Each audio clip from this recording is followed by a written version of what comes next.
Okay. Ich sage erstmal vielen Dank.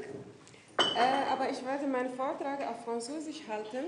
Allerdings gibt es Zitate auf Englisch, die ich gerne auch original auf Englisch dann sagen möchte.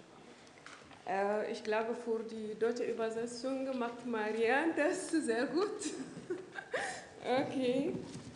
Ja, wie Sie das schon sehen können, da sind alle die Regierungschefs von die sogenannte G8. Die sind da, die spielen. Und was spielen sie? Mit Entwicklungshilfe. Ok. On va voir ce que tout ça là va nous apprendre.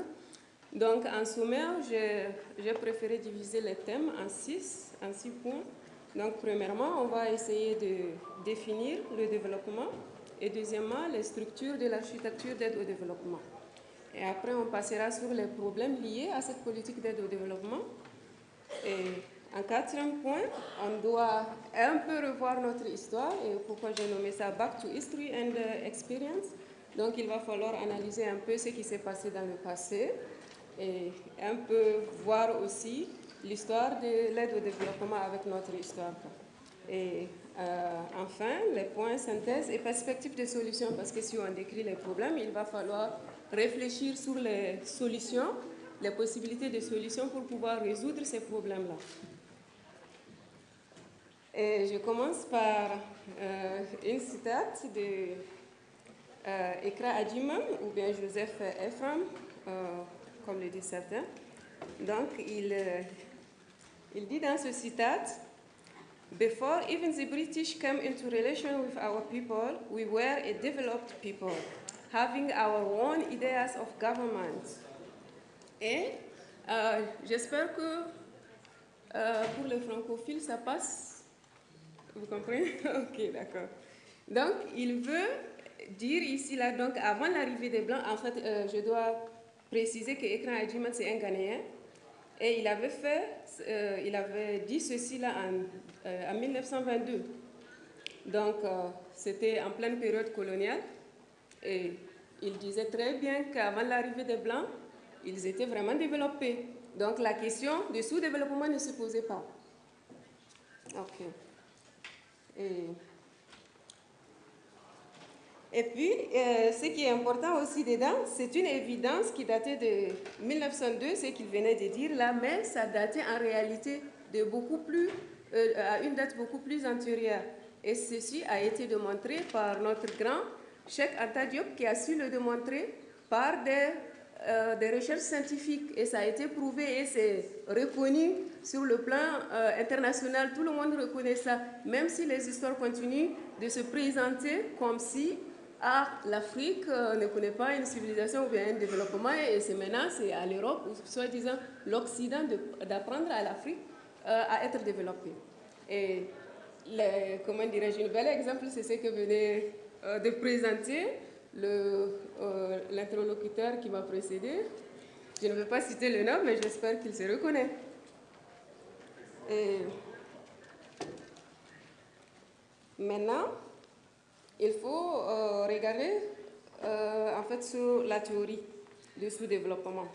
Et je pensais que la théorie du sous-développement, c'est pas que j'ai pensé, mais je crois que c'est ça. Ça implique qu'il existe un seul et unique développement pour le monde entier.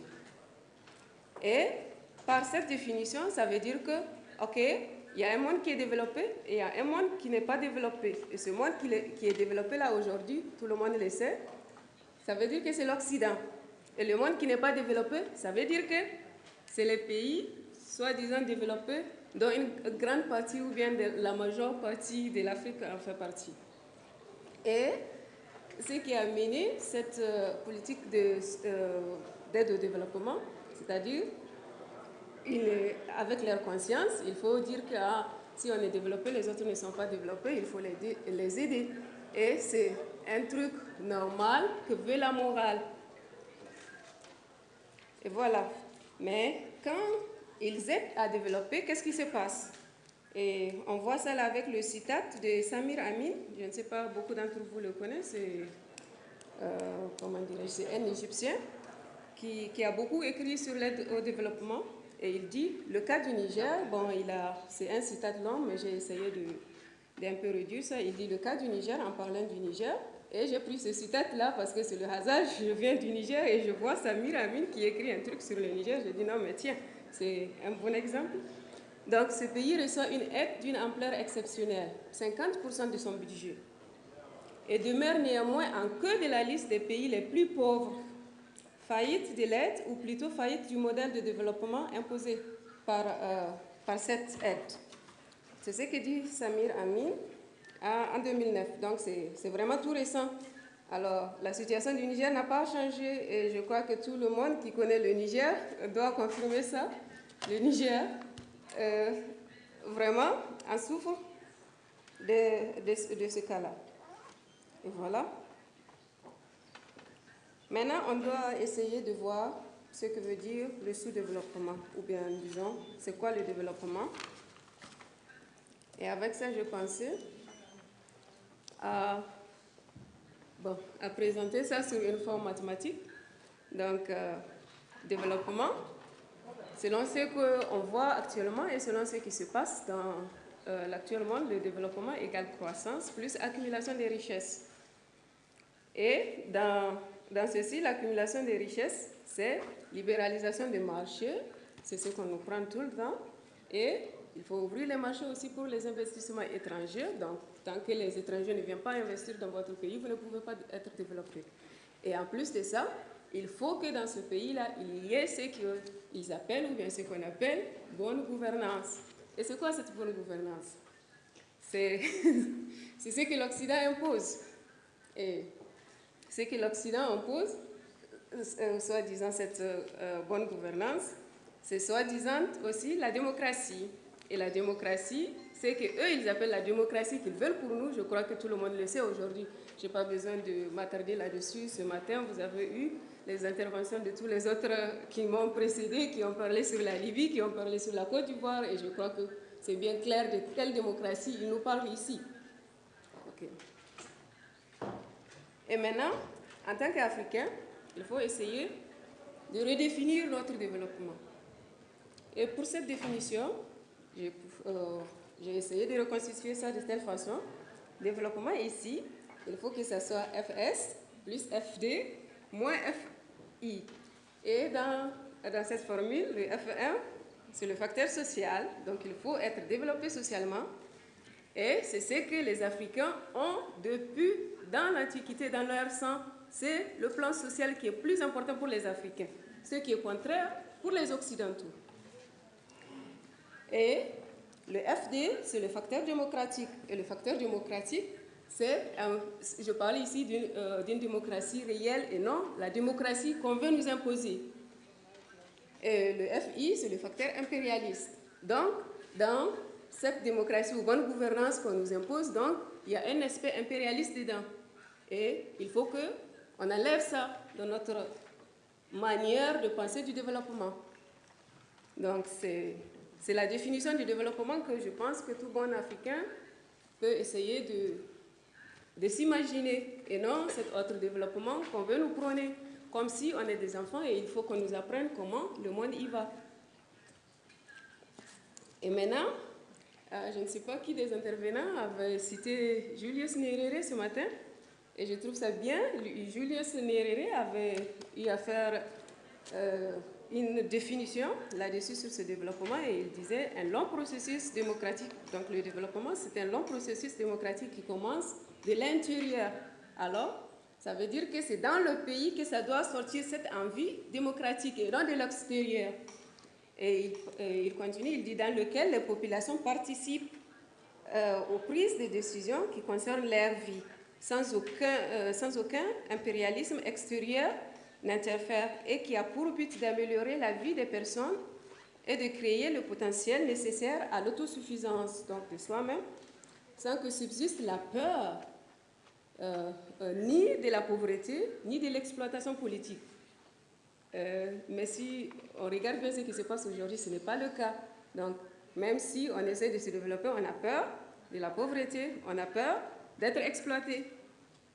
Et bon, économique et social. Donc tout ça là, ce sont des points qui sont très importants qu'on doit bien tenir compte quand on parle de développement. Oui.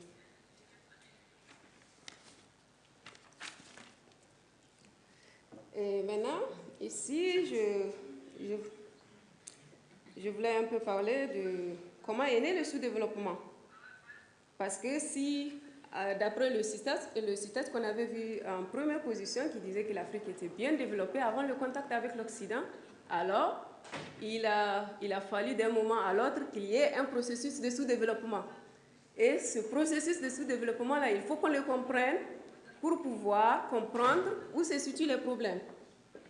Donc, dans ce processus de sous-développement, d'après l'histoire, ça a commencé avec le système capitaliste. Et le système capitaliste, je crois que je n'ai pas besoin de m'appesantir sur la définition, tout le monde sait ce que c'est. C'est une exploitation d'un groupe au détriment ou bien au profit d'un autre groupe. Et c'est ce qui se passe, ou bien c'est ce qui s'est passé de la naissance de ce système économique. En fait, c'est un système économique. Et c'est ce qui s'est passé depuis. Il faut qu'il y ait une exploitation d'un peuple au détriment de l'autre. Et comment ça doit se passer? Donc, au tout début, ils ont eu à penser, OK, maintenant ils vont aller en Afrique, maintenant chercher les gens qu'ils vont exploiter. Et c'est comme ça qu'est né l'esclavage. Et cet esclavage-là, tout le monde sait les conséquences qu'on a eues. Et j'ai pensé aussi nécessaire de mettre les photos parce que des fois, quand on parle de l'esclavage, ça rentre ici et ça sort par là. Mais si on voit les images, on peut s'imaginer quelle atrocité a eu lieu pendant ce temps-là. Et ce n'était pas des petits trucs à dilapider. Des gens ont été humiliés, ils ont été battus, ils ont été torturés, ils ont subi de n'importe quoi. Des femmes enceintes ont été inventrées, elles se sont vues tirer leur bébé de leur ventre. Et des hommes se sont vus, comment dirais-je, couper leur sexe, leurs trucs, des trucs horribles vraiment, quoi. Et il faut s'imaginer que c'est des gens qui l'ont bien fait, ces gens-là qui disent aujourd'hui qu'ils veulent vous aider. Il faut réfléchir. Et maintenant, la deuxième partie, c'est la colonisation. Donc, après que l'esclavage a eu sa phase pendant des centaines de temps, et après, ça ne peut pas continuer comme ça parce que ce peuple-là ne peut pas continuer à se laisser faire. Donc, il faut qu'ils acceptent ce changement, et dans ce changement, il faut qu'ils changent de système, et c'est comme ça qu'est née la colonisation. Donc la colonisation aussi, je n'ai pas besoin, tout le monde le sait, mais ce serait bien encore des petites images de rappel. En voilà quelques images. Donc vous voyez en haut, ce sont des images du Congo belge, de l'avant. Donc des jeunes filles ou bien des enfants qui se sont vus couper les mains parce qu'ils n'ont pas bien récolté le caoutchouc, parce qu'ils n'ont pas amené beaucoup. Il fallait toute la journée remplir les trucs. Et voilà des hommes qui tenaient des mains de leurs frères qui se sont vus aussi couper les mains parce qu'ils n'ont pas bien travaillé, des choses comme ça. Donc c'est des choses qui sont vraiment passées par des gens qui disent aujourd'hui, « voulez vous aider ». Et ici en bas, vous voyez encore, ce sont des images du Cameroun, des gens qui ont voulu lutter contre ce système. Et c'est tout à fait normal, quand on vous torture, on torture votre peuple, il faut que vous résistiez. Eh bien, ces gens-là ne voulaient pas que les gens résistent, donc tout celui qui dit qu'il va essayer d'aider son peuple, voilà ce qu'on lui fait. On lui coupe la tête, on dépose devant le public que tout le monde voit. Donc quand quelqu'un voit ça, donc il ne va plus avoir l'envie et le courage de vouloir changer quoi que ce soit. Donc on est obligé d'accepter et de continuer à faire les trucs à faire avec. Et la même chose qui s'est passée aussi aux États-Unis. Ici, vous voyez, c'est des gens qui sont pendus, des Noirs. Et le public, c'est quoi? C'est des publics blancs qui viennent, qui s'associent, parce que ça leur fait vraiment plaisir de voir qu'ils pendent un Noir. Ça leur fait plaisir. Et tout ça là, c'est des gens, c'est quels gens? Ce sont les mêmes gens qui voulaient vous aider aujourd'hui. Et maintenant, j'ai un citat de Walter Rusney qui disait « The developed and undeveloped part of the present capitalist section of the world have been in continuous contact for 4.5 centuries. The contention here is that over that period, Africa helped to develop Western Europe in the same proportion as Western Europe helped to underdevelop Africa. Je crois que c'est bien clair le message ici. Donc, pendant ce temps-là que l'Afrique était en train d'être humiliée, pendant ce temps-là, en même temps, l'Afrique participait au développement de l'Europe. Et c'est ce qui ne se fait pas dire dans l'histoire.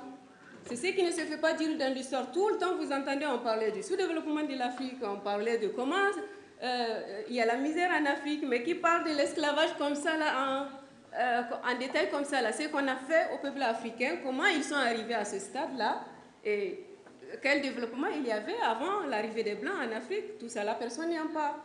Et c'est des choses qui sont vraiment très importantes d'y penser là-dessus. Donc, pendant plus de 400 ans qu'il y avait le contact entre l'Europe et l'Afrique, l'Afrique a participé au développement de l'Europe, parce que si vous regardez dans le passé aussi, pendant qu'en Afrique, il y avait la civilisation, l'Afrique était vraiment développée. En Europe, ils vivaient dans des grottes. Ils vivaient dans des grottes, il n'y avait aucun signe de développement. Il n'y avait aucun signe de développement. Et après, la civilisation, disons l'histoire a été falsifiée, soit disant que c'est les Africains, alors que la civilisation, elle est née en Afrique. Et on continue. Maintenant, la question qui se pose, c'est pourrait-il que l'aide ne soit pas un moyen d'aider le Sud, ou bien, bon, comme on dit le Sud, j'ai utilisé ça ici avec le citat, c'est le Sud. On parle des pays soi-disant sous-développés, donc ne soit pas un moyen d'aider le Sud, mais un moyen de venir en aide aux économies du Nord touchées par la crise, parce que l'économie du Nord est tout le temps en crise. Il y a eu des crises en 1929, peu de temps après, il y a eu l'histoire de la guerre mondiale, après il y a eu des crises, et après il faut chercher des économies. Où est-ce qu'ils trouvent des économies là pour réparer ces crises-là? Il faut vous poser des questions. Où est-ce qu'ils trouvent des économies pour réparer ces crises-là?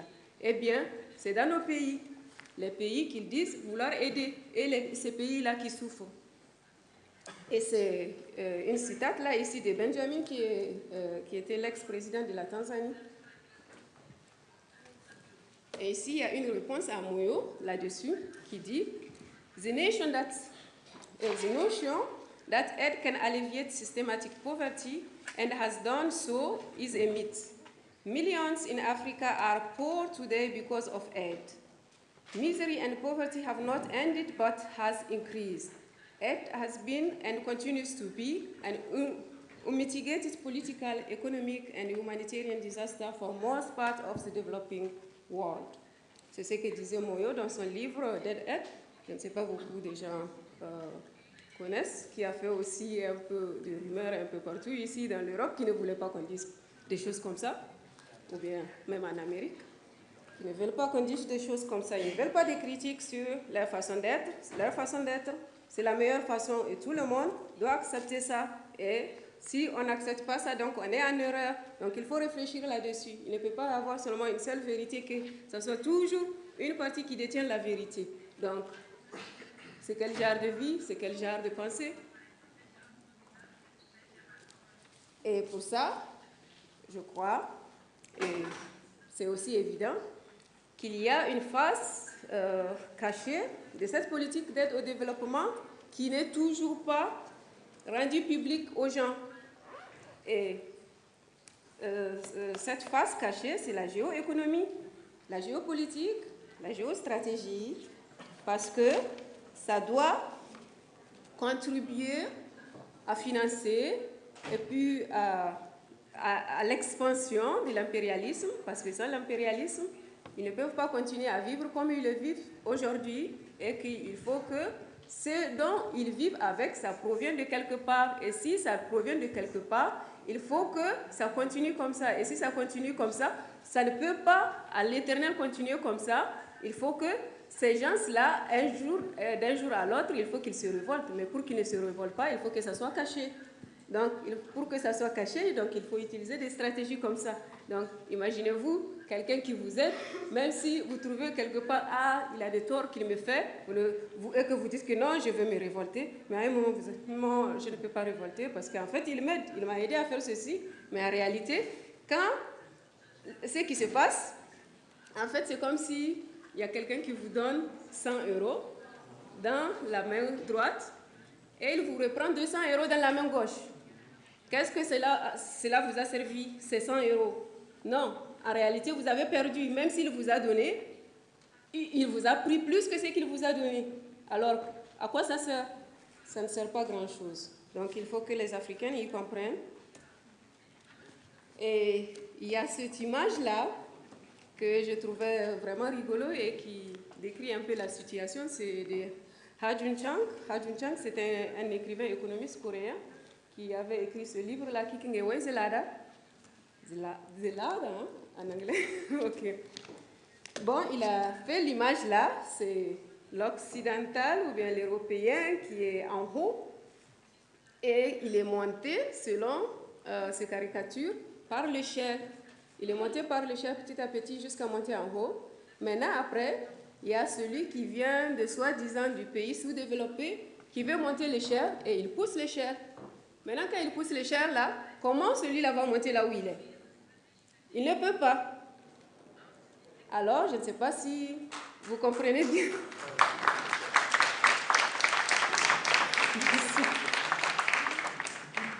Donc, je crois que ça éclaircit un peu ce qui se passe aujourd'hui dans ce monde-là. Et c'est ce qui se passe vraiment avec l'Afrique aujourd'hui. Ce n'est pas que, en tant qu'Africain, on ne peut pas se développer, mais c'est parce que la route est barrée. Si la route est barrée, vous ne pouvez pas monter là où l'autre est monté. Donc, et pourquoi cette route-là est barrée? Ha Joon-chang dit dans ce citat, The developed countries did not get where they are now through the institution and the policy that they impose upon developing countries today. Donc, les barrières là qui sont posées, ou bien comment l'échelle a été poussée là, c'est à travers ces institutions internationales, ces institutions un peu partout organisées, soi-disant qui sont là pour aider les populations et qu'il faut chaque pays ou bien chaque peuple, il faut que ça signe un contrat avec ces institutions, alors que ces institutions-là sont là pour défendre les intérêts de ceux-là. Alors toi qui signes le contrat avec ces gens-là, ça ne t'apporte rien. Et tu es tout le temps dedans, mais ça leur apporte eux. À quoi ça te sert maintenant de rentrer dedans pendant que ça ne t'apporte rien? Et ces institutions-là, quelles sont ces institutions-là? C'est des institutions comme l'ONU, malgré que beaucoup ne veulent pas qu'on critique ces institutions-là, on dit que non. C'est des institutions vraiment qui sont là pour aider les gens, qui sont là pour le bonheur de tous les peuples, le bonheur de tous les pays. Mais non, ces institutions-là sont là pour défendre les intérêts de l'Occident. Et il faut que vraiment les Africains y comprennent. Ça a trop duré, il faut qu'ils comprennent.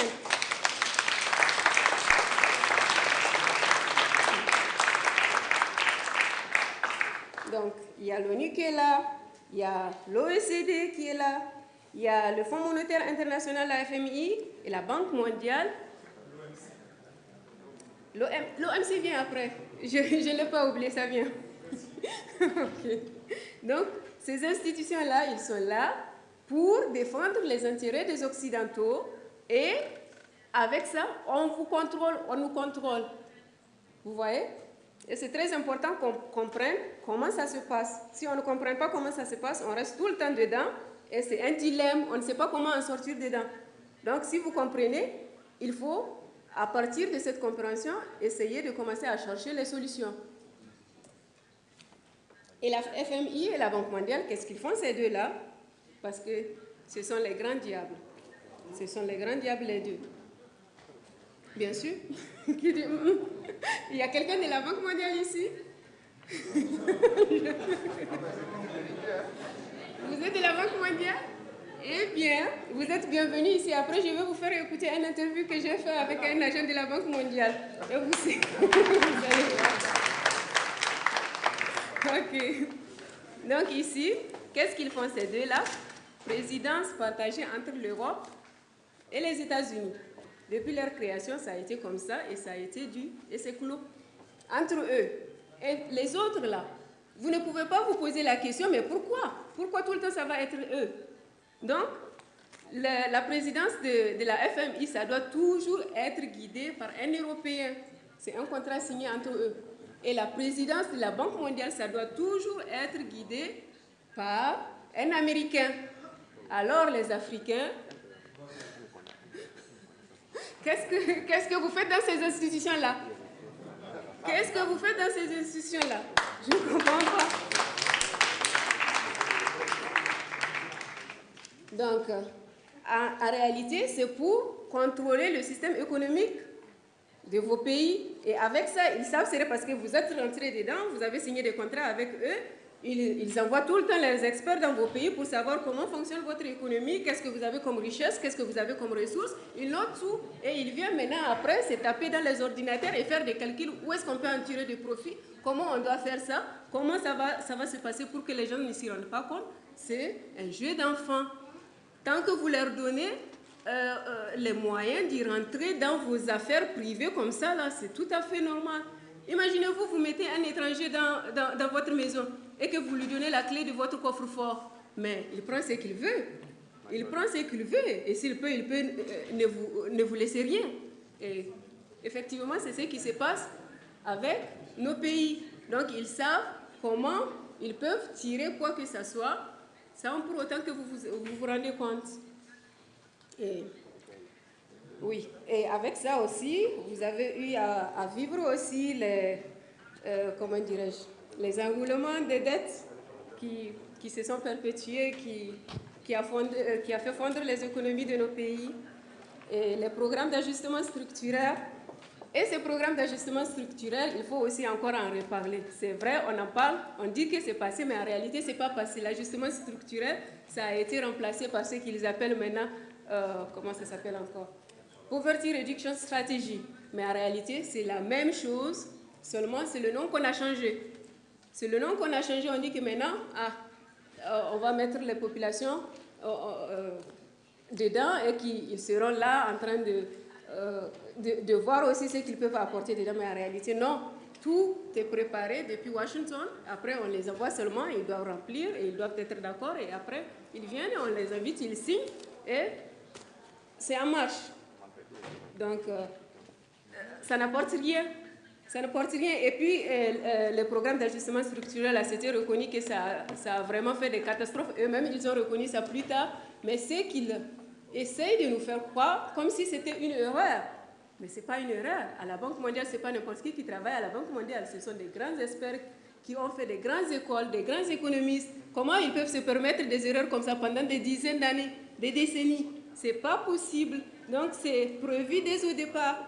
Il faut que les jeunes comprennent ça. Il ne faut pas continuer à vous laisser berner. Et il faut vraiment que les gens comprennent ça. Et oui. Et ici, bon, un peu détaillé, c'est que le programme d'ajustement structurel, c'est que ça a fait. Donc, il y avait la dévaluation de la monnaie des pays endettés. Donc, imaginez-vous quelqu'un qui est endetté. Et maintenant, on prend cette monnaie-là qu'il a, maintenant, on diminue la valeur. C'est une aide, ça? Ce n'est pas une aide. Et vous, les Africains, comment acceptez-vous ceci?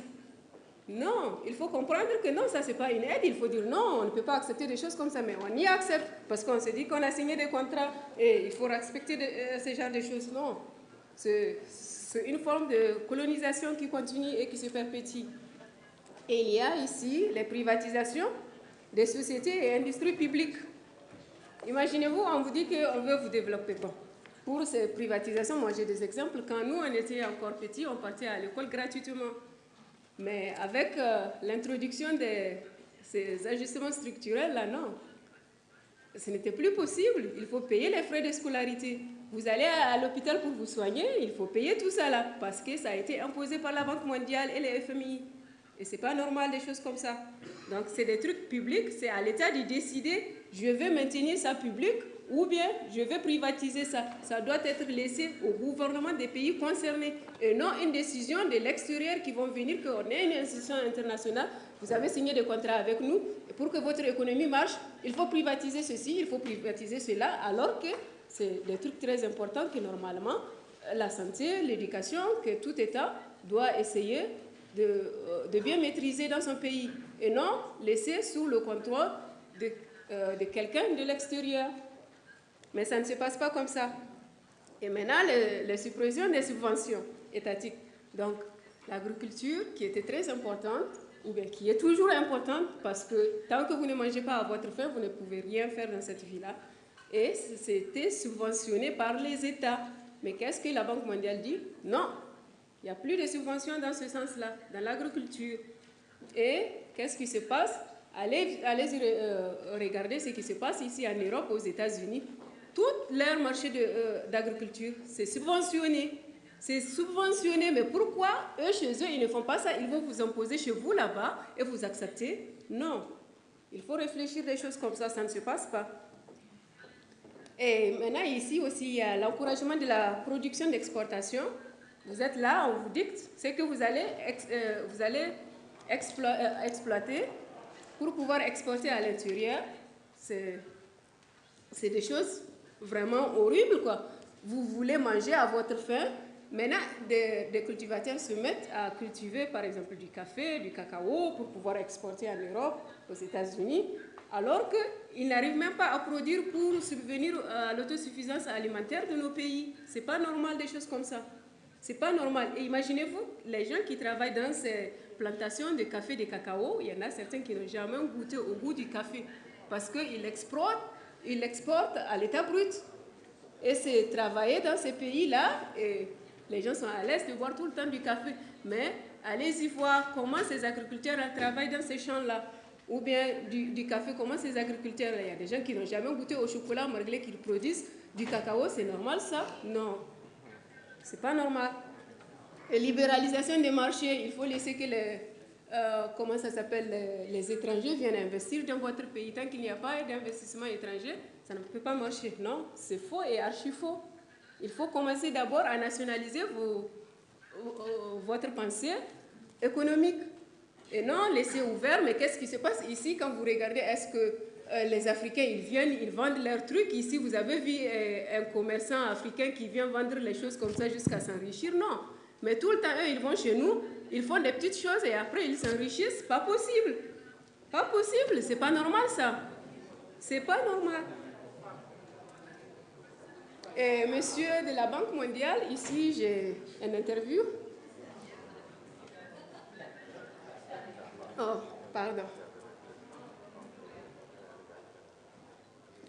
C'est une interview que j'avais fait. Merde. Scheiße.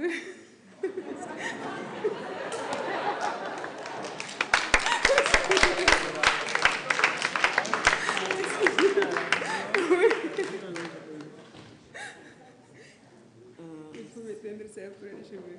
Non, c'est devant. C'est en haut, c'est en haut. C'est ici. Oui. Tu n'as pas activé ta souris? Habe ich, aber das geht nicht. Tu n'as pas... Oui, ok. Tu mets ça dans le truc? Maintenant, je crois que ça peut marcher. Oui.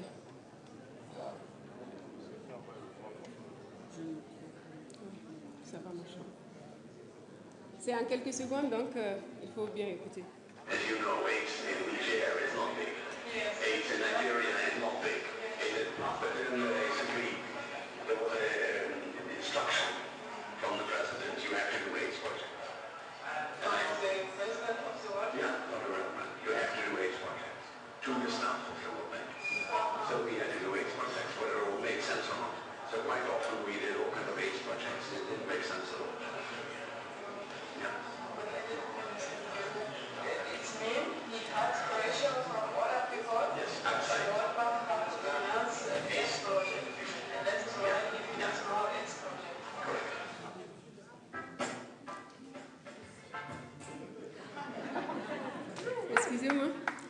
Je ne sais pas si vous avez pu écouter ça. Non? Ok. En fait, c'est une interview que j'ai eu à faire à Washington concernant mon projet de doctorat. Donc, c'est sur la santé. Donc, j'avais eu à poser des questions sur comment ça se passe, les projets de santé dans nos pays en Afrique, quoi. Parce que j'étais partie au Niger, j'ai fait des recherches et j'ai remarqué, en fait, le taux de mortalité au Niger, ce n'est pas causé par le sida. Mais on donne beaucoup d'argent aux projets de sida que les autres projets, par exemple le paludisme ou les autres maladies infectieuses respiratoires, quoi. Et je ne comprends pas pourquoi si la mortalité, le taux de mortalité est causé. Ah, ça, ok, d'accord. Si le taux de mortalité est causé par autre chose, pourquoi ne pas investir là-dedans, mais vous donner de l'argent alors que le taux de prévalence et d'incidence du sida, c'est très minime au Niger. Et je ne comprenais pas ça. Et j'essaie de demander, c'est un directeur à la Banque mondiale que j'ai aimé un peu son interview ici, parce qu'il a essayé de reconnaître qu'ils font de n'importe quoi. C'est ce qu'il a dit, whether it will make sense or not. Si ça vient de haut, ils disent qu'il faut faire ça, il faut qu'ils fassent ça. Donc, il s'en fout que ça ait de sens ou pas. Donc, il suffit seulement que le consigne vienne d'en haut, on leur dit de faire ça et eux, ils font ça. Donc, ils s'en foutent que ça fasse du sens. Donc, il faut comprendre ce qui se passe dans l'aide au développement. Alors, j'ai trouvé ça intéressant qu'il y ait des trucs comme ça et qu'eux-mêmes, ils reconnaissent ça, quoi. Donc, il ne faut pas toujours se fier à l'aide au développement. Bon, on me fait signe que je n'ai pas assez de temps, donc je vais essayer d'aller un peu plus vite. Il y a M. Marico qui disait l'OMC, donc je ne l'ai pas oublié, l'OMC, je l'ai ici aussi. Donc c'est très important que les gens comprennent aussi ce qui se passe avec l'OMC, c'est ce que vous appelez auf Deutsch WTO. Donc c'est en anglais World Trade Organization. Donc c'est les trucs du commerce. Donc ils ont tout planifié pour avoir ces pays-là sous leur contrôle à travers le commerce, donc ils n'en profitent pas. Et c'est la même chose aussi avec l'OMD, l'Organisation mondiale des douanes, et l'Organisation mondiale des propriétés intellectuelles aussi. Tout est construit. Bon, j'aurais voulu un peu détailler aussi comment ça se fait à ce niveau-là, mais comme je n'ai pas assez de temps, et maintenant, il y a toutes ces grandes organisations qui se disent là, qui sont là pour aider l'Afrique. Mais en réalité, franchement, ils ne sont pas là pour aider l'Afrique. J'ai des exemples ici avec Médecins sans frontières qui essayaient de soutenir la rébellion, donc pour s'aimer la discorde chez nous au Niger, par exemple. Et bon, disons qu'ils sont là, qu'ils disent qu'ils sont là pour aider la population, mais en fait, c'est des armes qu'ils mettent blindées.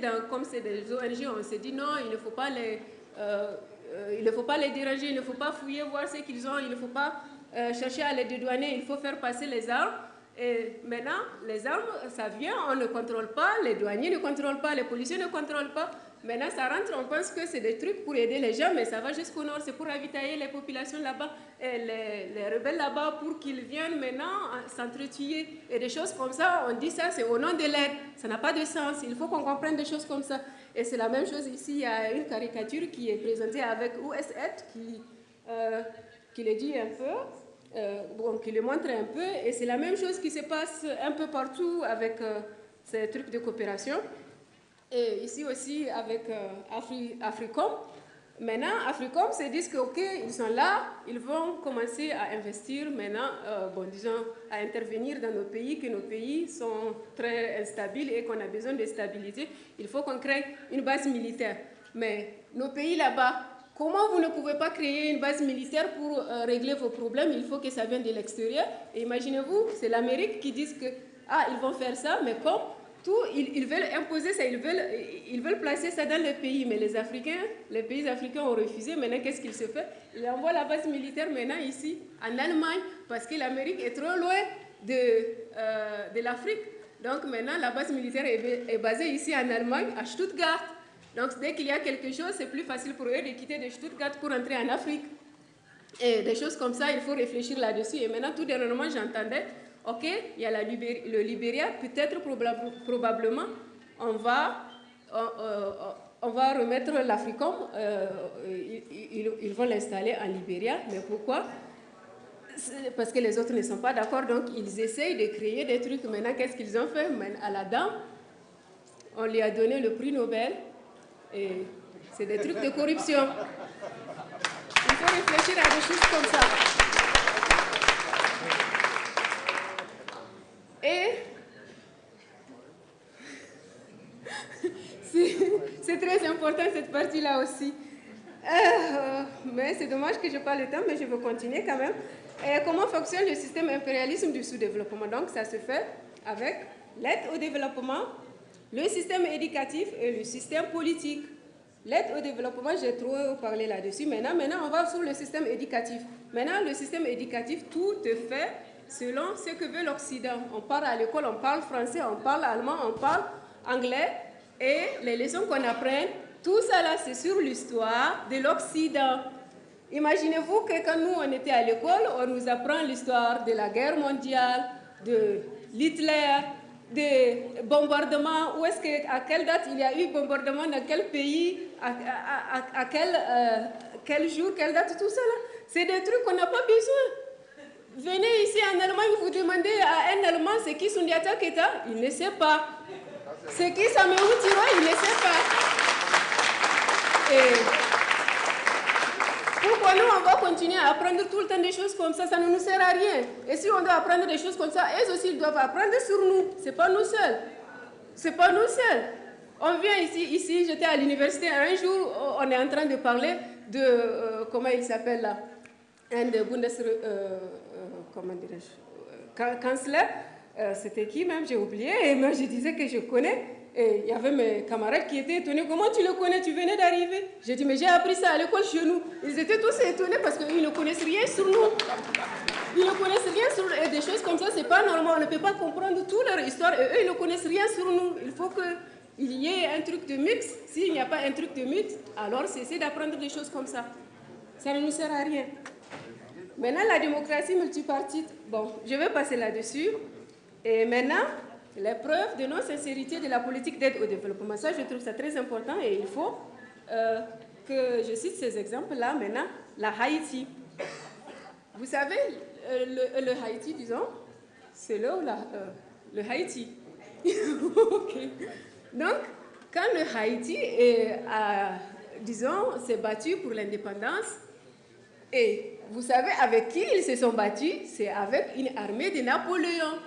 Et ce sont qui les Haïtiens? Ce sont des Noirs, ce sont nos frères et sœurs noirs qui étaient là-bas et ils ont combattu l'armée de Napoléon, ils les ont mis à terre. Imaginez-vous, donc il ne faut pas vous dire qu'on ne peut pas faire quelque chose, on peut vraiment faire quelque chose si on est déterminé. Donc ils les ont battus à terre.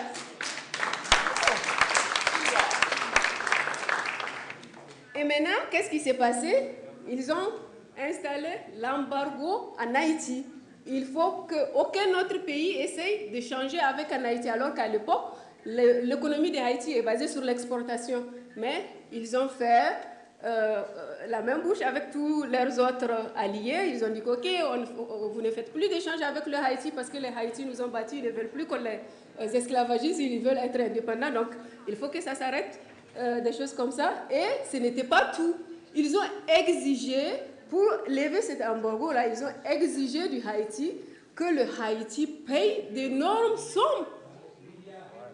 Oui, aux esclavagistes. C'est pas normal, mes frères et sœurs, c'est pas normal. Comment ça, quelqu'un vient, il vous torture, il vous bat, il vous fait de n'importe quoi. Maintenant, on vous dit, OK, puisque vous voulez qu'il ne vous batte plus, il faut lui payer de l'argent. C'est normal, ça? Non, c'est pas normal et c'est ce qui s'est passé avec Haïti. C'est ce qui s'est passé avec Haïti. Et prenons l'exemple du Zimbabwe. Maintenant, Mugabe, à un certain moment, il a eu la conscience. Il s'est dit, mais OK, il faut vraiment que ces gens-là foutent le camp. Qu'est-ce qui s'est passé? Maintenant, on crie partout. Mugabe, il est mauvais. Mugabe a fait ceci, cela. Mais non, c'est tout à fait normal. Comment quelqu'un veut rentrer dans chez vous? Imaginez-vous un violeur, il vient dans ta maison, il viole ta femme, il frappe tes enfants. Et maintenant, tu viens, tu as réussi à les mobiliser et tu dois les laisser chez toi pour le nourrir encore? Mais non, il faut le foutre à la porte. C'est normal. C'est normal. Prenons l'exemple de l'Afrique du Sud. Monsieur Mandela, c'était très bien ce qu'il a fait pendant ces années de lutte. Mais en fin de compte, qu'est-ce qui s'est passé? Il s'est dit, ok, c'est passé, essayons d'oublier et on reste en paix. Est-ce que quand eux, ils faisaient les choses, ils ont eu une fois à réfléchir comme ça? Mais pourquoi toujours c'est nous les Africains qui doivent réfléchir comme ça? Ils ont fait la paix, mais l'économie est restée toujours dans la main des Blancs. Et c'est les Noirs là-bas en Sud-Afrique qui souffrent. Vous allez là-bas dans les quartiers des Blancs, c'est tout à fait merveilleux là-bas. Vous partez chez les Noirs, c'est le ghetto. Et dans un même pays, avec les gens qui vous ont torturé, qui vous ont maltraité, qui vous ont humilié, qui vous ont arraché tout, c'est pas normal. Il faut à un moment que les Africains comprennent que ça ne peut pas continuer comme ça. Il faut que les Africains comprennent que ça ne peut pas continuer comme ça, c'est pas normal. C'est bien beau ce que Mandela a fait avant, mais ce qu'il a fait après, non, mes chers, c'est vraiment dommage que nos lutteurs, nos leaders africains continuent de faire des choses comme ça. Prix Nobel de la paix, il est aussi Nobel. Exactement, c'est ça. C'est ça aussi, prix Nobel de la paix pour le calmer, pour que ça ne continue pas comme ça, parce qu'on sait qu'il est leader. Donc si on arrive à le tenir comme ça, donc il va apaiser les gens de son parti. Et la lutte ne peut pas continuer. Et c'est ce qui se fait tout le temps. C'est la même chose qu'on a fait avec Obama. Il est rentré en même temps tout le temps, on lui a donné, et tout de suite on lui a donné le prix Nobel de la paix. Qu'est-ce qu'il avait foutu avant d'avoir ça? Rien. Et qu'est-ce qu'il fait aujourd'hui? Il bombarde nos gens là-bas. C'est pas normal. Et tout le temps. Ok. Bon. Oui, avant que je ne passe, il y a l'exemple de l'assassinat de Patrice Lumumba, qu'on voit tout le temps qu'il y a quelqu'un qui veut que son peuple avance. On les tue. Parce qu'ils ne veulent pas ça. Ça leur plaît qu'on continue de faire de n'importe quoi. Et la même chose s'est passée au Burkina Faso avec Thomas Sankara. Bon, Gbagbo, là, on en parlera après. Les dettes de grande puissance. Ici, je trouve ça important de voir que ces pays-là qui disent qu'ils veulent vous aider, ils ont aussi des dettes énormes. Et, par exemple, les États-Unis, plus de 100% de son PIB. Il est endetté à plus de 100% de son PIB. La France, l'Allemagne, le Royaume-Uni, à 84%, à 83% et tout ça là. Mais ces gens-là, ils sont endettés et ils veulent vous aider. Et vous croyez à ça vraiment? Hein? Non! Non, vraiment, il faut que ça s'arrête. Et la synthèse, c'est l'aide au développement, c'est le lavage de la mauvaise conscience et le polissage d'image des Occidentaux. Donc, il faut qu'ils lavent leur conscience de ce qu'ils ont fait dans le passé et maintenant, ils se montrent, ok, nous, on est des... Je passe. Vous avez compris ça? Mais, la conclusion, j'ai dit, aide au développement, non merci. Paiement des réparations, d'accord.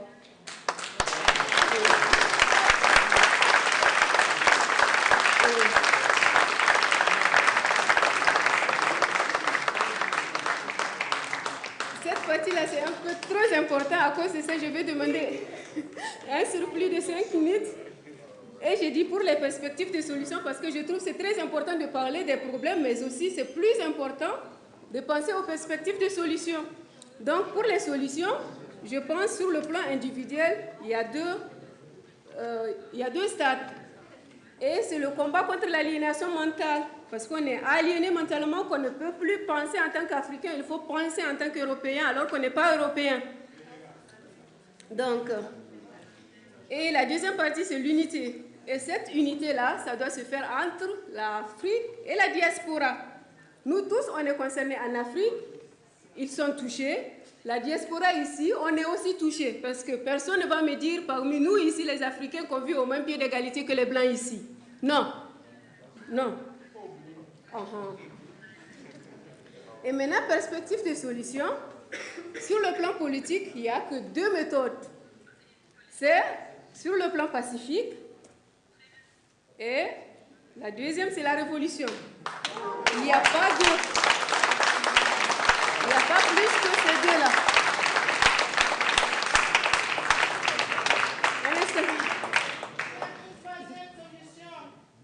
Après, on peut en parler. Sinon, moi, je vois ça. Le pouvoir reprendre de l'Afrique. Merci. Merci. Et maintenant, sur le plan pacifique, pour que ça se passe pacifiquement, voilà ce qu'il faut. Il faut qu'il y ait un retrait d'ingérence occidentale en Afrique. Il faut qu'il y ait, une création des institutions monétaires africaines. Il faut qu'il y ait des sorties des cercles des institutions internationales. Il faut qu'il y ait un développement de systèmes politiques économiques propres aux Africains et que ça soit nationaliste, avec l'esprit d'échange entre Africains d'abord. Et il faut qu'il y ait un système éducatif répondant à nos besoins et valeurs culturelles, et non aux besoins et aux valeurs occidentales, parce que ça ne sert à rien. Tu vas apprendre la médecine avec des machines, tu vas dans un village, tu ne peux soigner personne. Non. Et c'est la même chose que ça ne sert à rien d'aller apprendre l'ingénierie de construire des avions alors que tu vas en Afrique, tu ne peux rien faire avec. Alors, il faut essayer de créer un système éducatif qui réponde à nos besoins. Et la révolution, et maintenant avec tout cela, vous savez qu'ils ne vont jamais accepter qu'on fasse des choses comme ça. Donc à cause de ça, la solution qui reste, c'est la révolution. Et la révolution... Très bien, superbe, c'est la révolution. Et c'est tout, et c'est formidable.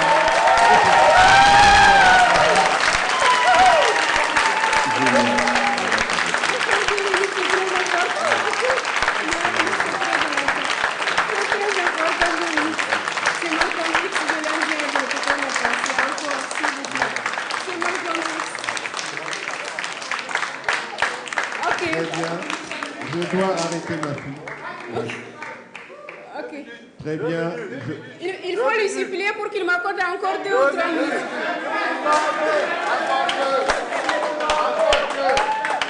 Une minute. C'est Malcolm X. C'est Malcolm X et il est important. Une minute. Ok, Malcolm X disait, we have this in common. We have a common oppressor, a common exploiter, and a common discriminator. But once we all realize that we have this in common, then we unite on the basis of what we have in common. And what we have foremost in common is that enemy, the white man. He is an enemy to all of us. He knows some of you. I know some of you all think that some of them aren't enemies. Time will tell.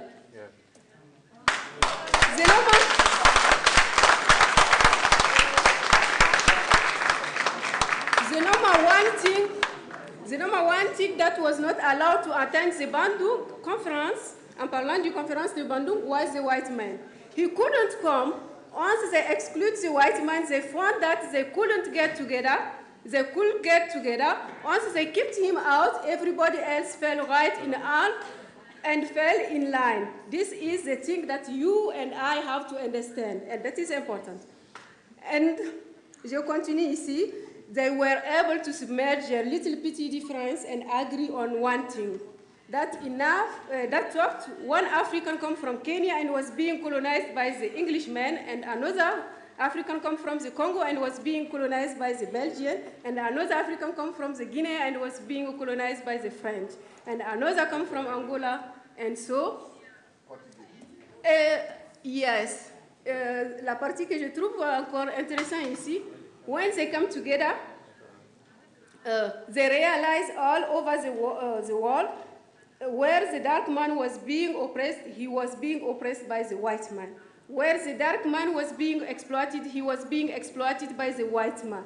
So they got together under this basis that they had a common enemy. Et il a continué, mais vous pouvez aller chercher la suite. Maintenant, ce qui est important ici, c'est qu'il dit, so what we have to do is what they did. It is important. So, voilà, très bien. Et l'image là, c'est important, il faut bien regarder, ce sont des Noirs africains qui sont en train de tenir les colons et les colonisateurs et leurs épouses pour se promener avec ça. Et tout ça là, tout le monde trouve que c'est normal. Maintenant, quand il s'est passé ça là, regardez bien c'est qui. C'est un noir qui est porté par les blancs. Maintenant, ça a fait un truc horrible dans la société. On se dit que ça, c'est pas normal. Mais pourquoi les premières images doivent être normales et le second pas? Non, ça n'a pas de sens. Vive la deuxième image. Les deux images ne sont pas de bon sens. Ma fille, Ok. c'est formidable. Mais là, à la Et fin, c'est pour formidable. vous faire rigoler, j'ai amené cette image-là. Juste pour vous dire au revoir et que vous allez rigoler avec ça. Ok. Keep your vicious hand away from my... Sarkozy.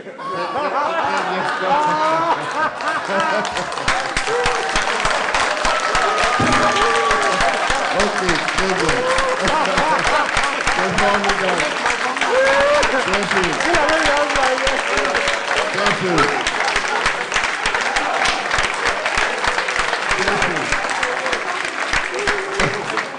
Sehr schön.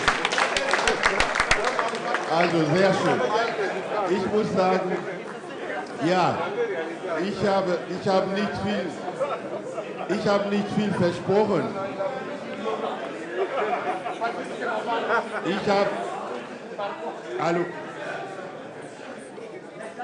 Ich habe ja nicht viel versprochen. Ich habe ja gesagt, Frauen sind die Stärke, das Rückgrat, la colonne vertébrale africaine.